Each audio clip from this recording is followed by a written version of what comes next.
Hello guys, मैं आपकी friend प्रीति आज लेके आई हूँ आपके एक नई वीडियो जिसमें आज हम जानेंगे भारत की राज्य व्यवस्था मतलब कि एम लक्ष्मीकांत के बारे में।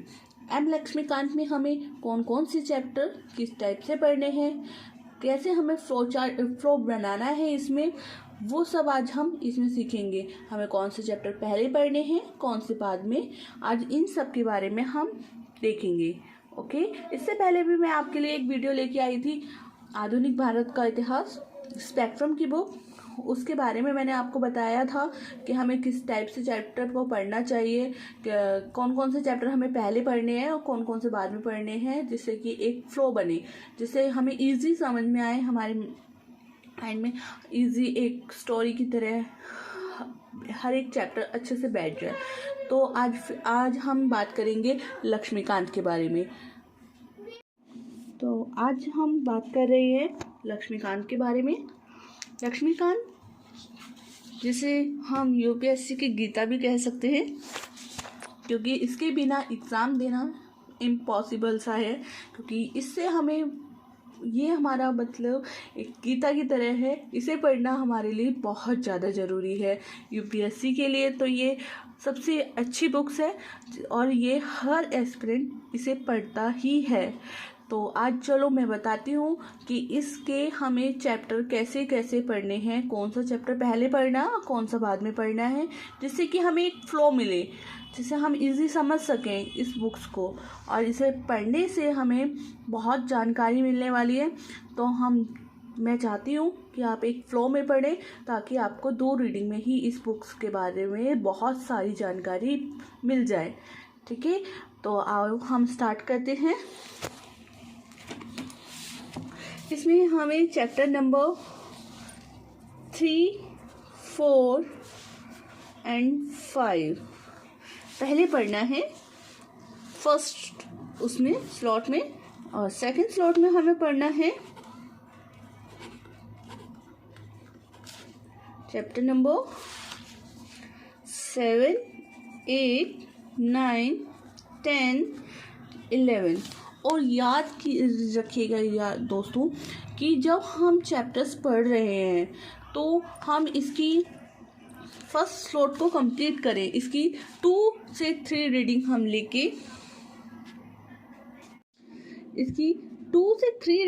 लेके और साथ में इसके नोट्स बनाते चले जाएं। ठीक है, इसी तरह से स्लॉट 2 में आएंगे 7, 8, 9, 10, 11 चैप्टर्स हम पढ़ेंगे, और इसके बाद में इसके 3 रीडिंग्स के बाद में हम नोट्स बनाते हुए चलेंगे। चैप्टर नंबर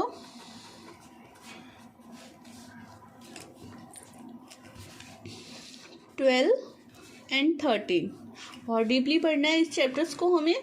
ठीक है, इसके भी 2 से 3 रीडिंग के बाद में हमें नोट्स बना के आगे बढ़ना है स्लॉट 4 में। सभी को दिखाई तो दे रहे हैं ना? एक्चुअली मेरे कैमरे में इशू हो रहा है। या ओके, तो हम स्टार्ट करते हैं स्लॉट 4 चैप्टर नंबर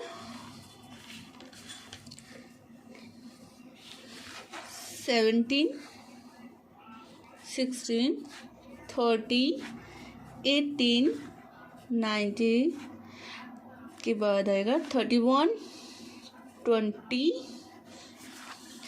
देखो जैसे जैसे ये चैप्टर्स बता रही हूँ, अगर हम ऐसे पढ़ते हैं तो हमारा एक फ्लो बनता है। ठीक है, और इसमें हमें इजीली समझ में आएगा। 20, 32, 22, 21 एंड 33, 23, 24, 25, 26, 27, 8, 28, 29 के बाद में हम आएंगे 34 एंड 35, 36। ठीक है, इन चैप्टर्स को हमें अच्छे से पढ़ना है और इसी सीरियल में पढ़ेंगे तो हमें इजी समझ आएगा, एक फ्लो बनेगा और इसको हमें 2 से 3 रीडिंग्स के बाद में इसकी भी नोट्स बनाते हुए चलेंगे, साथ ही साथ में इसके भी, ठीक है। स्लॉट पूरा ख़त्म करने के बाद आप अगले स्लॉट पे आए तो ज़्यादा अच्छा रहेगा, must be better. Okay, slot 5 पे आते हैं। Chapter number 38, 39, 1, 2 and 14, 15, 37। स्लॉट 6 पे आते हैं हम। Chapter number 42, 43, 44, 45, 46, 47, 48, 49, 50 and 51, 52 or 53, 54, 55 and 56, 7, 8, 58 and 59, 60,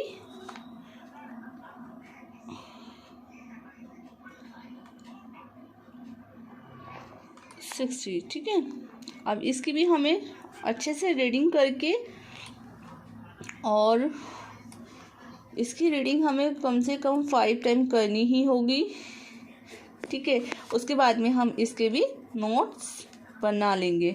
इसी तरह से हमारी ये जो बुक्स है, हमने इसे कई 6 भागों में तोड़ा है, और 6 भाग में तोड़ के हमें इसको हमें पढ़ना है, जिससे हम इजी पढ़ पाएंगे एंड एक फ्लो बनेगा। अगर आप इस सीरियल्स जैसे मैंने बताया है चैप्टर नंबर 3, 4, 5 को पढ़ोगे तो आपको एक फ्लो बनेगा, और फ्लो बनने से आप इजी समझ पाओगे कि इस बुक्स में कैसा क्या है, क्योंकि इसमें एक से दूसरा चैप्टर एक दूसरे से जुड़ा हुआ है।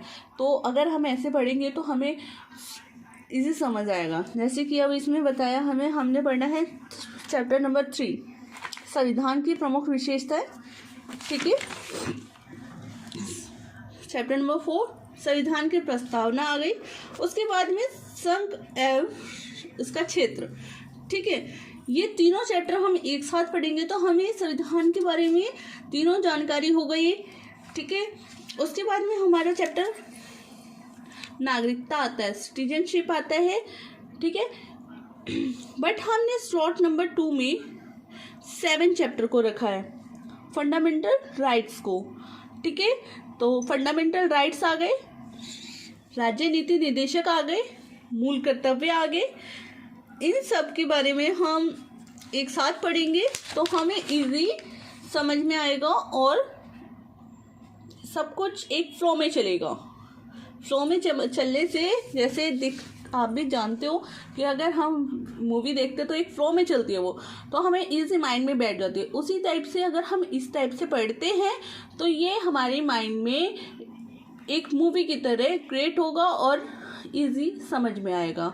तो इसी के साथ मैं अपनी वीडियो स्टॉप करती हूँ, एंड प्लीज़ मुझे लाइक कीजिए, सब्सक्राइब कीजिए और शेयर कीजिए। आने वाली वीडियो में मैं आपके साथ में एनसीईआरटी की कौन कौन सी बुक्स से कौन कौन सा चैप्टर पढ़ना है ये बताऊंगी। धन्यवाद। Thank you for watching my video.